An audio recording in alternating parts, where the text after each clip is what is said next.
I'm Penny, and today I'm going to show you how to make your own simple beeswax food wrap, one like this one that you can use as an alternative to cling film. So you will need a table to give you a big workspace to do this on.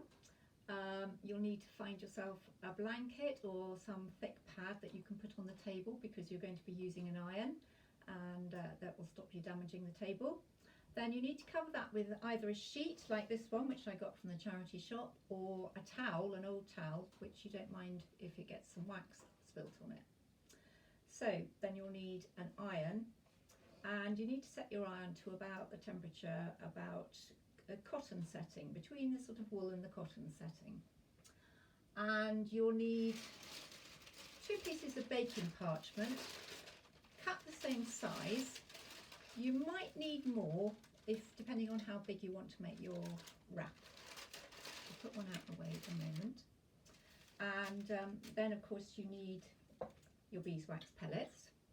These ones you can get online like this, or if you've got a local beekeeper and you've been able to get some wax from them, you might have it in a solid block, in which case you'll need a grater to grate it up, and I suggest that you grate it into a bowl before you start. And you'll need a pair of pinking shears because you're going to be cutting your fabric, and this will stop frayed edges. You'll need a template. In this case I'm going to use a plate because it fits over and it would give it an overlap, so I'm going to use that as my template. A pen to draw around my template, and lastly a knife that you can use, an old kitchen knife that you can use to scrape off any excess wax. Put those there. And then of course you need your fabric. Now the thing about the fabric is you need to find something that's 100% cotton, and the reason being that if it has any artificial fibres in it, such as polycotton or anything else like that, when you go to put the wax on, it won't penetrate right into all the fibres because it won't stick to the artificial fibres. The other thing is to make sure that your fabric doesn't have any conditioner or any other treatment on it. So pre-wash it first, pre-wash your fabric, and don't put any conditioner on it because again it won't stick to where the conditioner is. So the other thing to remember is that the fabric mustn't be too thick because again the wax won't penetrate right through. So I suggest that you look for a fabric, think summer weight, that's the best thing. Just think summer weight and you'll get about the right thickness.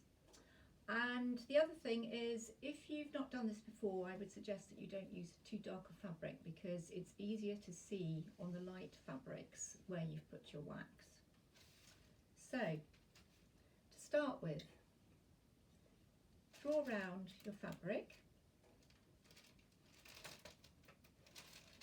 like that.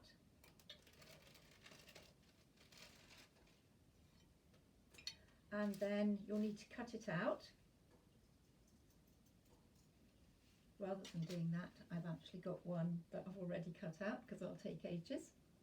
Right. And then start, doesn't matter which way up you have the fabric because it's the wax is going to go right through from front to back anyway, or back to front. And then you start putting pellets on top of your fabric. Now, don't absolutely smother it in them because less is best in this case, because otherwise you'll get wax absolutely everywhere, and you can always add more when you need it. So remember that less is best. You just sprinkle them on. Probably going to put far too many on, or I don't know, anyway, let's just see. And spread them out a bit onto the actual fabric like that.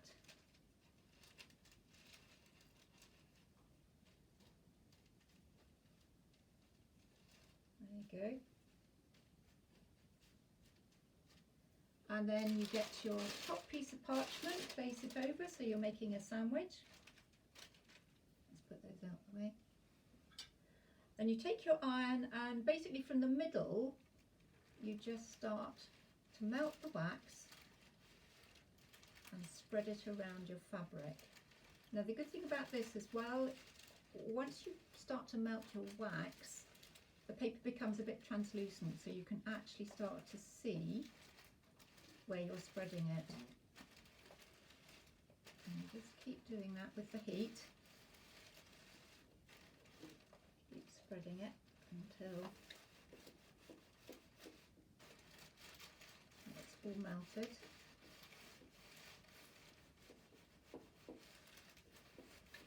There we go. You can see it's squishing away underneath.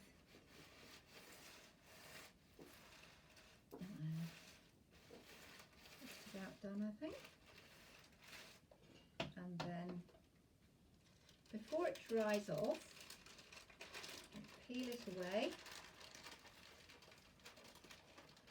like that, and you can check to see if there are any bits that you've missed. Now if you have missed any bits, then all you need to do is to put just a little bit more on the bits you've missed.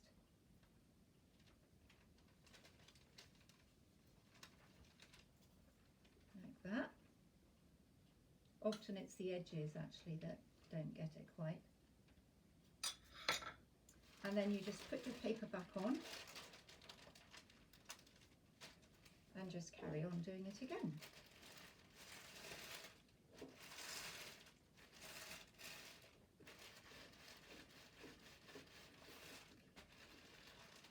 There you go. What you don't want to do is to build up too much wax, and so you might need to use your knife to scrape the paper, the parchment, and scrape some of the excess wax off. Just the parchment, not the cloth. Let's have a look there. Just another bit I haven't quite done.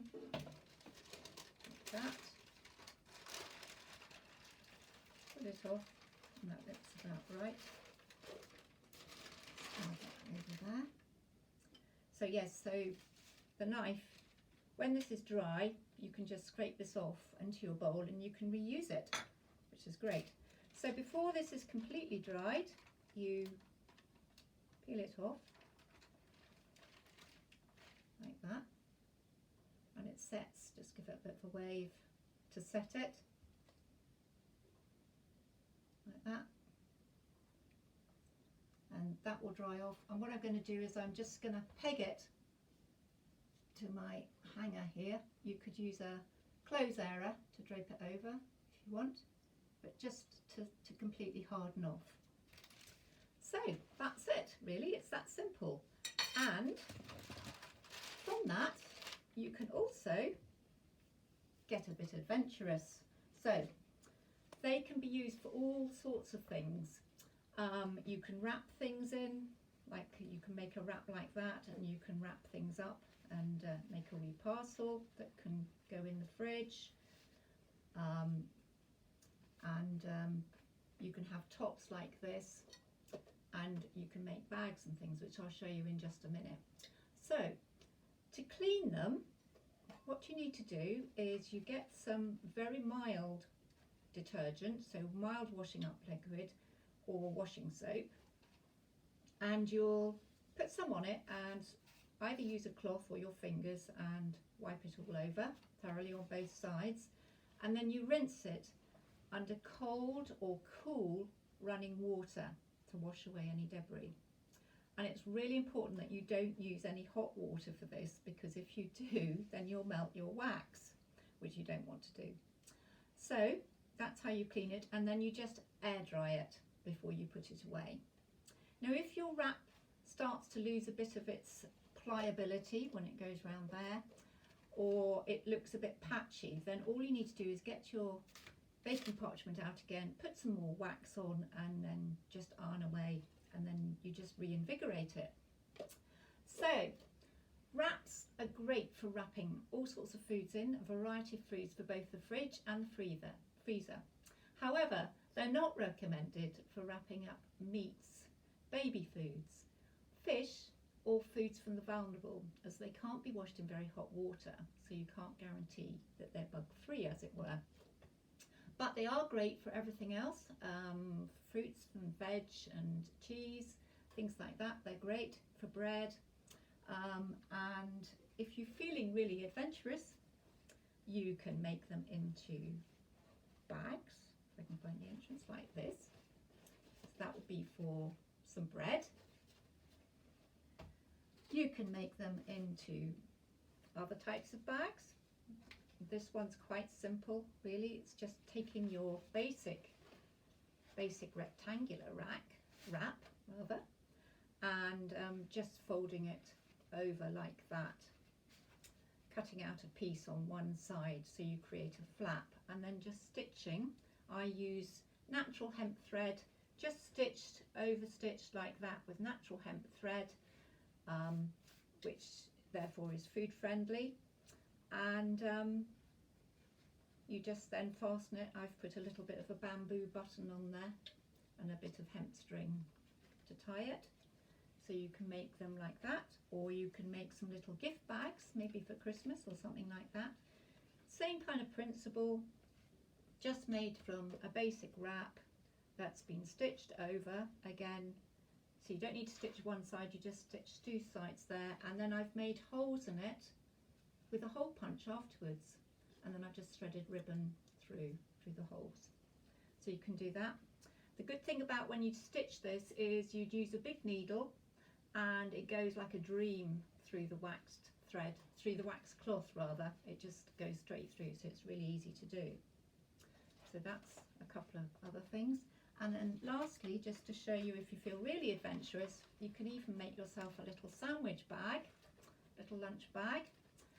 And this one has even got an extra pocket for an ice pack. So it's got two pockets there, and that is very simple again. It's literally like making two of that shape, so two folding over again, putting them together. One's got the flat bit on the top, that bit, and then you just stitch round the whole thing, and that creates more than one compartment like that. So have fun. I've had loads of fun doing this. Get started and see what you can make.